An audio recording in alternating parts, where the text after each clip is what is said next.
কিন ব্রিজ হইল মূলত সিলেট শহরের মধ্য দিয়া যে সুরমা নদীটা প্রবাহিত হইছে আর ও সুরমা নদীর উপরে লোহা দ্বারা তৈরি করা যে ব্রিজটা ও ব্রিজের নাম হইল কিন ব্রিজ। মূলত এই ব্রিজটারে সিলেটের প্রবেশদ্বার হওয়া হয় এবং সিলেটের একটা ঐতিহ্য ধরা যায় এটা। আপনি সিলেটে আর আপনি ই ব্রিজও ই জায়গাত সুরমা নদীর পারও আইসেন না, একটা অবশ্যই মানা যায় না বা একটা কোনো সময় সম্ভব হইতে পারে না, একটা সম্পূর্ণ অসম্ভব রকমের একটা কথা। আশা করি আপনারা ইতিমধ্যে বুঝি লেছেন আজকের ভিডিওটা আমার কিতা লইয়া। আসাম প্রদেশের গভর্নর মাইকেল কিন সিলেট সফরও আওয়ার লাগে সুরমা নদীর উপর ব্রিজ স্থাপন করার প্রয়োজনীয়তা দেখা দেয়, কারণ তখন আসামর লগে সিলেটর যোগাযোগের মাধ্যম আছিল একমাত্র ট্রেন। ফলে রেলওয়ে বিভাগ 1933 সালে সুরমা নদীর উপর ব্রিজ নির্মাণের উদ্যোগ নেয় এবং নির্মাণ শেষে 1936 সালের দিকে ব্রিজটা আনুষ্ঠানিকভাবে খুলিয়া দেওয়া হয়েছিল। আব্দুল মজিদ কাপ্তান মিয়া তৎকালীন আসাম সরকারের এক্সিকিউটিভ সদস্য, রায় বাহাদুর, প্রমোদ চন্দ্র দত্ত এবং শিক্ষামন্ত্রী আব্দুল হামিদ ব্রিজটা নির্মাণের ক্ষেত্রে অশেষ অবদান রাখছেন। বহু প্রতীক্ষার পরে ব্রিজটার সংস্কার কাজ আবারও শুরু হয় 17 আগস্ট 2023 সালের দিকে। কারণ ব্রিজটার অবস্থা খুব শোচনীয় হয়ে গেছে, যে লোহাগুলা দেখরা লোহাগুলা ক্ষয় হইতে হইতে মোটামুটি একটা রিক্সর উপরে ব্রিজটা দাঁড়াইয়া আছিল। একটা সময় এই ব্রিজটা দিয়া সব ধরনের যানবাহন ছোট বড় এমনকি সাধারণ মানুষের যাতায়াতের একমাত্র রাস্তা হয়েছিল ও ব্রিজটা। আর এত বেশি চাপ নেওয়ার ফলে ব্রিজটা মোটামুটি নড়বড় একটা অবস্থা হয়ে গেছিল।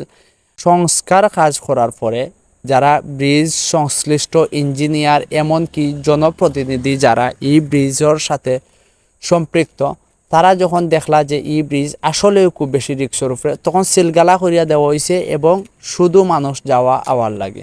আপনারা অসাধারণ একটা ভিউ দেখরা, সুরমা নদীর ভিউ, যে ভিউটা আসলে মন জুড়ানো একটা ভিউ এবং ব্রিজে দিয়ে মানুষ যাইতে সময় এই ভিউটা যখন দেখে বালা লাগার মতো আসলেও অনেক কিছু।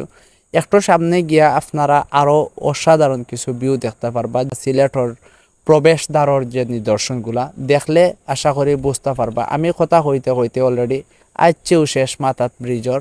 আর আমার বাম দিকে আপনারা দেখরা যে আলী আমজদর গড়ি, এবং আলী আমজদর গড়ি দেখার পরে আপনি যখন মাথাটা একটু ঘুরাইবা তখন দেখবা মনোরম পরিবেশও সুন্দর একটা বিল্ডিং, যে বিল্ডিংয়ের নাম সিলেটের সার্কিট হাউস এবং এক পাশে হইল নদী। সিলেটের কিন ব্রিজ লইয়া অনেক ইতিহাস ঐতিহ্য আছে, যে ইতিহাস ঐতিহ্য যদি আমি আপনারা সামনে তুলিয়া যাইতে চাই ভিডিওটার দৈর্ঘ্য হয়ে যাব অনেক বেশি লম্বা। সো আমি আপনারা শুধু আজকে ভিউটা দেখাইমু। ভিউটা দেখলে আশা করি আপনারা এই ব্রিজ সম্পর্কে আরও কিছু নতুন নতুন তথ্য হয়তো বা জানতে পারবা। সো আর কথা বাড়াইতাম না, ভিডিওটা কন্টিনিউ করবো। কিন ব্রিজ লোহা দিয়া তৈরি করা। ব্রিজটির দৈর্ঘ্য 1150 ফুট এবং প্রস্থ 18 ফুট। ব্রিজ নির্মাণও তৎকালীন সময়ও ব্যয় হয়েছিল প্রায় 56 লাখ টাকা। পৃথিবীর যতগুলা শহর আছে সবগুলা শহরের এক একটা গল্প আছে, আর ও ব্রিজটা কি হয়তো বা সিলেটের গল্পটার শুরু।